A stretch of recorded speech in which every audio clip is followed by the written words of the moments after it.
we are going to invite now on stage Filippo Chiricozzi from Banca Sella. So applause to our speaker. Thank you. Here we go. Thank you, everyone. I will try to make it short and sweet, not to bore you too much.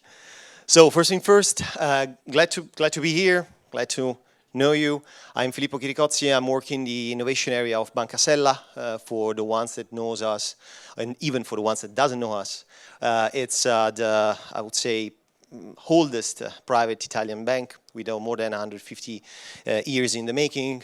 We've been widely focused on innovation over time, and the reason why we're here, proudly sponsoring again ETHMilan, stands in the fact that we started, I would say, 3 years ago, betting big and diving deep into the DLT and digital asset area. So we've been the first bank having a DLT and digital asset team now consisting of, I would say, around 10 people working on many different areas.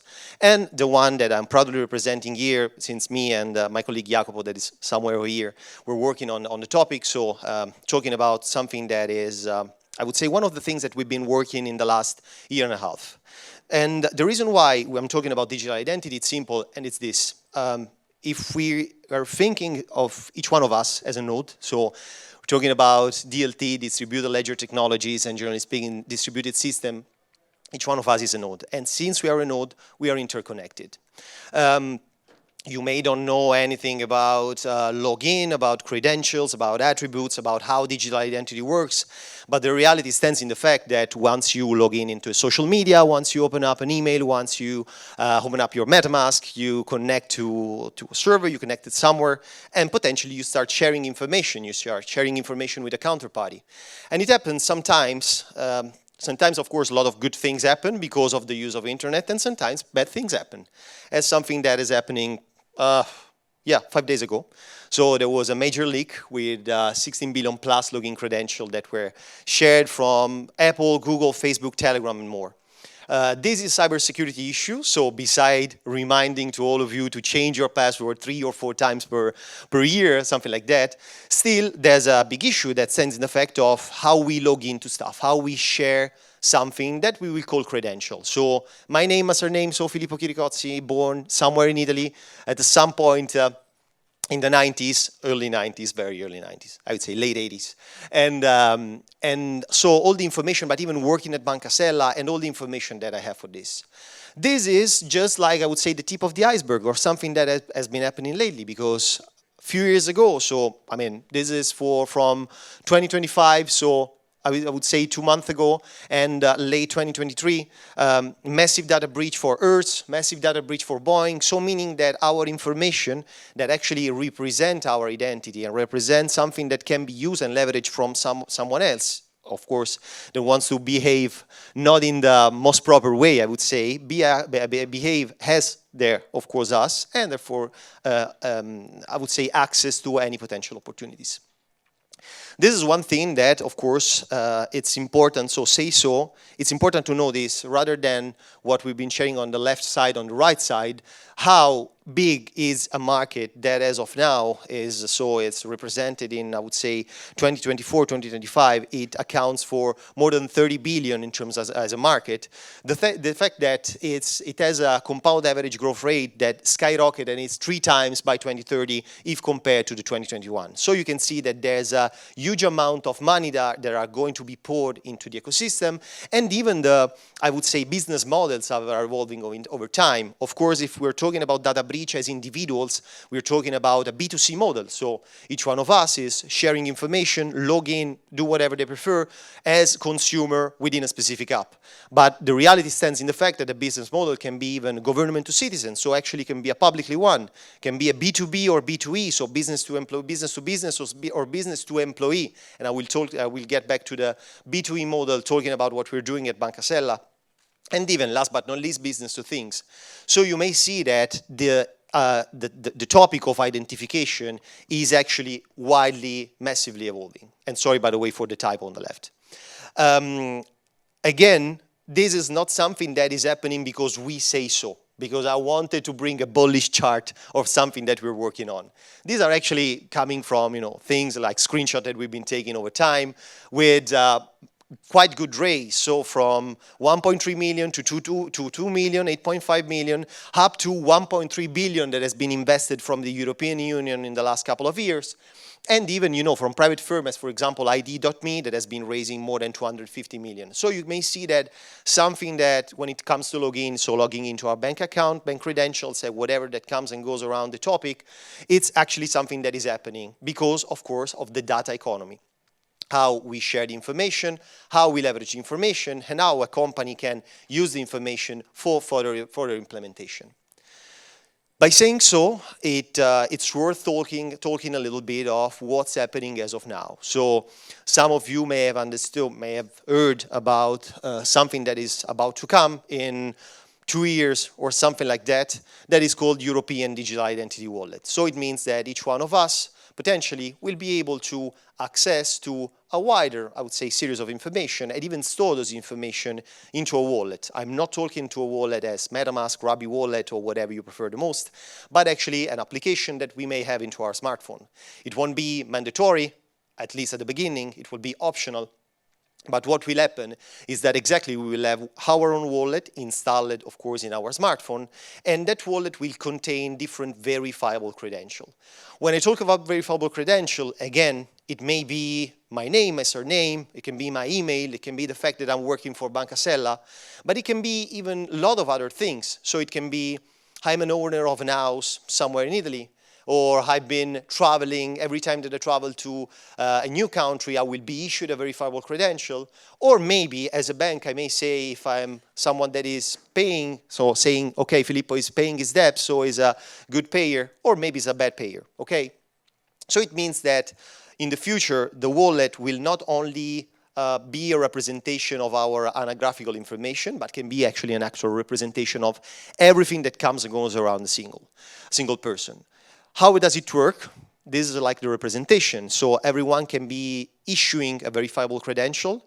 This verifiable credential can be issued to a wallet, so someone can actually retrieve the credential and store within a wallet, and then decide to disclose the information with a third party through something that is called verifiable presentation. All, of course, with a down layer that is called trust registry, that will continuously verify the accuracy of the information shared and make sure that the information that are shared are exactly the ones that needs to be shared and proven, of course, trusted from a qualified trusted service provider. Talking about the trust registry, no, I won't spoil it. I will talk about it later on. But as you can see, talking again, so doing a step back and talking about distributed ledger technologies, you may see that we have some information that can be shared, and maybe there can be something that will be tamper-proof on one end, and on the other hand, proofing that the information shared are the right ones. This is a 101 of digital identity, of how the European Union is envisioning the digital identity wallet.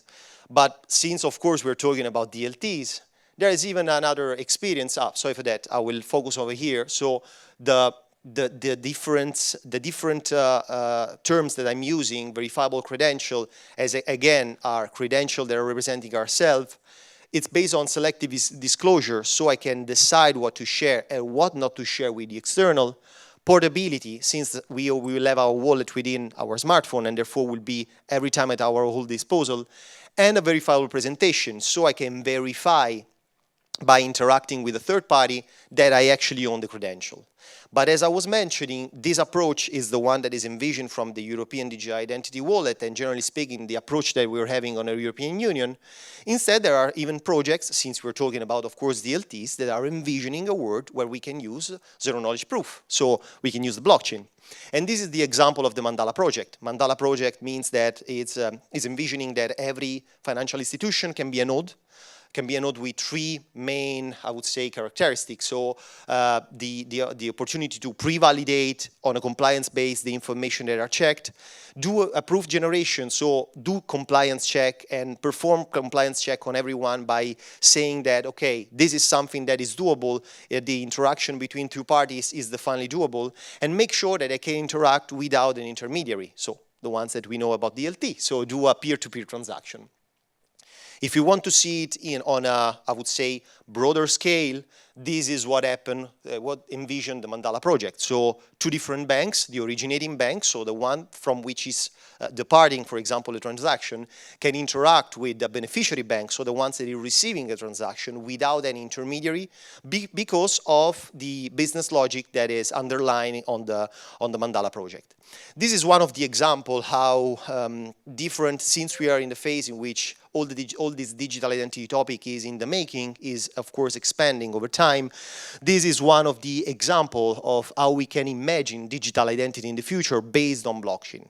Again, this is a kind of, I would say, zero knowledge proof approach, since the information that are shared are stored in nodes, and the node itself has the ability not only to prove that information are the right ones, but even perform compliance checks that are the ones that, of course, as a bank, are usually performed, and make sure that the transaction is performed in a P2P way from a user A from an originating bank to a user B from a beneficiary bank. Again, of course, since this is one of the approach, the one that as of now is being performed from the European Union is the one that has been started since the 29th of February 2024. So what's been introduced from EIDAS 2. What happens? It happens that each one of us, again, we will have a free-to-use wallet. Everyone can be providing a wallet. So from an institution to a private to whatever else can deploy a wallet as long as it's free to use for the final user. Everyone can issue verifiable credential that will identify performance identification of a specific user. And the last thing, the most important thing, this will be interoperable. So it means that if I will have, for example, an IT wallet, we will have some of us, the IT wallet, because of our Italian residents, we will have the same allowances and the same characteristics and features of a Spanish wallet, of a German wallet, of a French wallet. So going, I would say, forward to what was envisioned back in the days, back in 2014 with the EIDAS, and so with the Carta d'identità, so the ID card that we have in our physical wallet. It will introduce identification and authentication, store and present attestation of attributes, and even the signing part. So it means that one size fits all. So you will have one wallet, not only to prove that you are exactly the person that stands behind the wallet, but even to sign and prove any potential documents. Again, the big question that we are posing ourselves is, what will be this trust registry? So the reason why I wanted to talk about European Digital Identity Wallet on one end, so getting back to the presentation, to the slide that I was presenting before, and even the Mandala project, stands in the fact that there's no big answers of what will be the trust registry. So meaning, where are information stored? How will our information be shared? How will be verified and validated? This is still a big question mark. No answer so far. In I would say 1.5 years, more or less, there will be an answer to this. Hopefully, 1 year from now, if we will be here again at ETHMilan, I will give you an answer to this. But as of now, one strategy, so one path I would say is going toward a more decentralized approach, and the other one is, of course, going toward a more centralized approach. In any case, the most important thing stands in the fact that the reusable credential, the idea of creating credentials that are stored within a wallet, are not only credentials that you can use once and they are, completely you forget about it. These will be reusable credentials, so meaning that you will have something that will re-identify yourself over and over again to perform easily KYC or KYB activation. It can be a way to increase the offer for banks in our case, but any companies, since we can perform checks that are not only on our anographical information, but even on, how we behave, what our interest, which is our net worth, and whatever, and many other things. But even it will be easier to be compliant and even to perform compliance check. So the most interesting part stands in the fact that whatever will be the trust registry, whatever will be the logics that will be behind the building of the verifiable credential, in any case, we can perform these 3 actions in an easier way, in a faster way, and therefore increase the potential final offer. Last but not least, what are we doing about digital identity at Sella? We started, I would say, more than 1 year ago, working on the 2 main current, of course, consortia that is called NOBID and EWC. working on what's called work packages. So trying to think about different case studies on how verifiable credential can be used and reused for final users, and will be involved in the new to consortia that we build an aptitude. As of now, we've been testing internally how a compliant European digital identity wallet, based on a DLT, by the way, can be used for the B2E model, so the model that is toward employees, so to ease the login and even to track the performances, the internal performances when it comes to education. And last but not least, of course, it's education. So we're very prone, I would say, when it comes to activities that are finalized to make sure that people internally understand the importance of DLTs, of blockchain, of digital identity in this very case. So we've been performing and educating more than 200 people as of now. And as we did, for example, for DLT, we've been writing a full paper of more than 100 pages focused on the thing that it was even the topic, the title of today's call, of today's presentation. So the revolution in terms of digital identity.